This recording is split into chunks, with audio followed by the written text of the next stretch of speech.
کہ جب حکم آ جائے تو پھر حکم ماننا ہے، ادب. اور اس بات پہ ہمارے طالب علم بڑے پکے ہیں. مرید آج کل کے اس مسئلے میں بڑے کہتے ہیں صاحب نے خود کہا ہے کہ خیر صلاح ہے. انہوں نے خود کئی دفعہ کہا ہے جی تسی بڑے سیانے ہو، تانوں مطلب دی گل دی سمجھ جلدی لگتی ہے. انہوں نے خود کہا ہے کہ ٹائم ہو تو آیا کرو. یہ کب انہوں نے کہا ہے کہ مجبوری ہے روز ہی آنا؟ یہ انہوں نے کب کہا؟ ان کو بھی تو پتہ ہے نا مجبور ہے. تو آپ کو بھی تو پتہ ہے نا کہ ان کا آپ سے پیار ہے. آپ اس پر بھی تو تھوڑا غور کریں نا. لیکن ہم مرضی کا وہ ایک آدھ فکرہ نا، مرضی کا. وہ ایک طالب علم یہاں سے گیا تو میرا دل نہیں تھا جائے، تو وہ کہنے لگا جی مجھے حضرت صاحب نے خود کہا ہے، حضرت صاحب نے خود کہا. میں پوچھ کے آیا ہوں. تو جو ہمارے کچھ سنگی تھے بیچ میں پیار والے، وہ کہنے لگے آندہ میں پوچھ کے آیا. میں کیا آندہ وہ بھی ٹھیک ہی ہے. تو انہوں ساکھیا سی میں جاواں تو میں انہوں کی آندہ. میری بات کی سمجھ آئی ہے نا جی. جب ارادہ ہوا تو پھر ابے کو منا کے بھی آ گئے.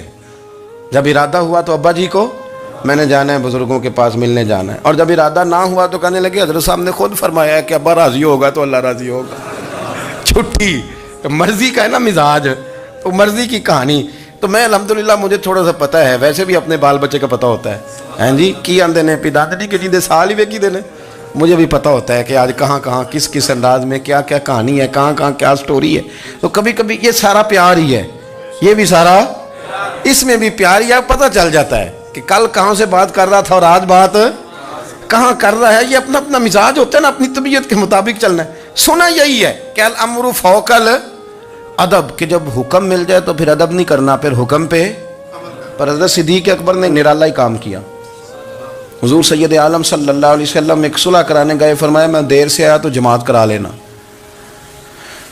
عصر کی نماز کا وقت ہو گیا، سیدنا بلال حبشی نے اقامت پڑھ دی. صدیق اکبر مصلی پہ کھڑے ہو گئے. اتنی دیر میں حضور بھی آ گئے. نماز میں لقمہ وہ دے گا جو نماز میں شامل ہو. ٹوٹیوں پہ کھڑا بندہ لقمہ نہیں دے گا، پہلے وہ آ کے اللہ اکبر کا شامل ہو پھر لقمہ دے. حضور آئے، صحابہ نے ہاتھوں پہ ہاتھ مارنے شروع کیے، اطلاع کر رہے ہیں کہ لوگوں حضور آ گئے. سرکار اگلی صف کے قریب پہنچے تو جناب صدیق اکبر نماز پڑھا رہے تھے. نماز لوگ تو بغیر نماز کے ادب کرنے پر اعتراض کرتے ہیں. میں بخاری شریف کی حدیث پیش کر رہا ہوں، نماز پڑھا رہے تھے.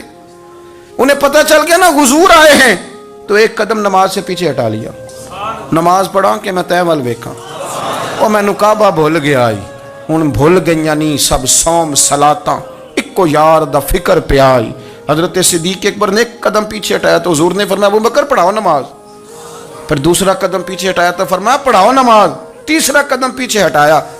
ہم نے آج تک یہی سنا ہے کہ حکم ہو جائے تو حکم ماننا ہے، ادب. اور ہمارے ہاں یہی ہوتا ہے، پھر لوگ حکم ہی مانتے ہیں، پھر ان کو ادب بھول جاتا ہے. لیکن جناب صدیق اکبر 3 دفعہ حکم آیا پر پیچھے ہٹ گئے. حضور مصلی پہ گئے، نماز پڑھائی. نماز کے سلام کے بعد نا حدیث میں مختلف حکم آیا، استغفار پڑھو، اللہ اکبر کہو، آیت الکرسی پڑھو، 33 بار سے مختلف اذکار آئیں. پر حضور نے آج کوئی ذکر نہیں، کوئی وظیفہ نہیں. سلام پھیرتے کہ ابو بکر میں نے جو 3 دفعہ کہا تھا نماز پڑھاؤ تو پڑھائی کیوں نہیں؟ ایک دفعہ نہیں 3. کبھی کبھی ہم بھی ناراض نہیں ہو جاتے، تینوں 100 بار ہی آکھیا ہے، کہا 3 دفعہ جو کہا تھا نماز پڑھاؤ تو پھر پڑھائی. تو حضرت صدیق اکبر رو پڑے، ہاتھ دونوں باندھ دیے، گھٹنے زمین پہ رکھ دیے. عرض کرنے لگے کیا جملہ ہے، کیا ترتیب ہے. عرض کرنے لگے یا رسول اللہ، ابو قحافہ کے بیٹے کی اتنی بھی جرت نہیں کہ مدینے والے رسول کو نماز پڑھائے. میں اتنا بھی جرت مند نہیں ہو گیا حضور، میں کیسے آپ کے آگے کھڑا رہتا اور آپ میری، یعنی عین نماز کی حالت میں، عین حالت نماز میں بھی ادب. نماز پڑھا کہ میں تیں ول ویکھاں.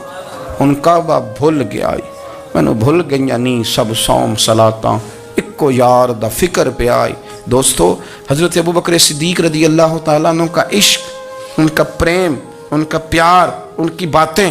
ایک دن نا حضور کے وصال کے بعد اچانک نہ اس طرف جا رہے ہیں، خاصے مسجد سے دور چلے گئے. تو حضرت عمر تھوڑا طبیعت کو جانتے تھے، جناب عمر پیچھے دوڑے، کہنے لگے کدھر جا رہے ہو؟ چپ کر گئے. کیا ہوا، کدھر جا رہے تھے؟ ابو بکر سیانے بندے ہو، امیر المومنین ہو، کہاں جا رہے؟ تو رو پڑے. کہنے لگے ایک دفعہ نا حضور سفر پہ گئے ہوئے تھے تو اس طرف سے واپس آ گئے تھے، تو مجھے خیال آیا شاید اس طرف سے آ نہ رہے ہوں. حضرت عمر رو پڑے. کہنے لگے ابو بکر اب تو حضور نے پردہ کر لیا، جنہاں دے دل بر جانی وچھڑن، کون روے پھر تھوڑا. سب روگاں دا روگ محمد جس دا نام. آپ ساری سیرت کی کتاب میں پڑھ لیں گے ابو بکر صدیق کا وصال کس بیماری سے ہوا. لوگوں نے قول کیے ہیں کہ وہ سانپ کا زہر آ جاتا تھا، فلاں چیز تھی، لیکن کوئی بندہ وجہ تلاش کر سکا؟ کیا وجہ تھی وصال ہو گیا؟ کیا بیماری تھی؟ کیا تکلیف تھی؟ باقی وجوہات آپ کو ملیں گی. حضرت عثمان غنی شہید ہو گئے، حضرت عمر شہید ہو گئے، مولا علی، ابو بکر صدیق چلے گئے 63 سال کی عمر. وجہ کوئی نہیں بتائے گا. جب شدید بیمار ہوئے تو حضرت عمر فاروق نے ایک طبیب بلایا، بڑا سیانا تھا. اس نے سارا چیک کیا تو نباز تھا. کہنے لگا یار کوئی بیماری تو سمجھ میں نہیں آتی.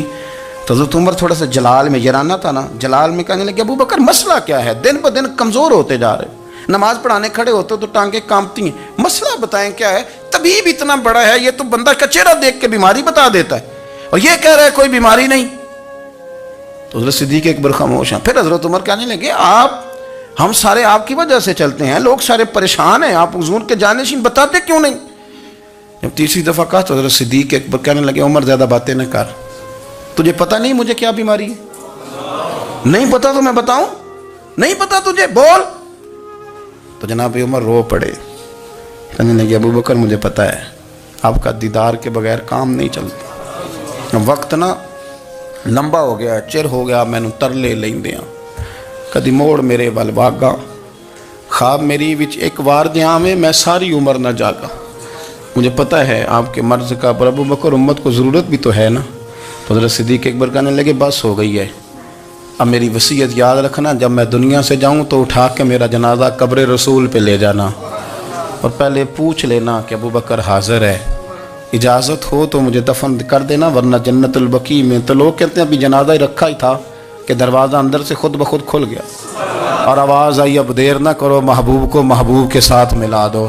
پانی پر نہ سہیلیاں رنگا رنگ کڑے، اسی پریا اس دا جانی جس دا. میں نے شروع میں ایک بات کی تھی کہ اپنی خواہشات کو نا حضور کا غلام بنا دیں، سوچیں سمجھیں کہیں وہ لفظ جو مدینے والے رسول کو پسند ہیں، پھر دیکھنا مسلمان ہونے کا مزہ آئے گا، پھر ذائقہ نصیب ہوگا. اللہ ان کے درجات بلند فرمائے. آخر دعوانا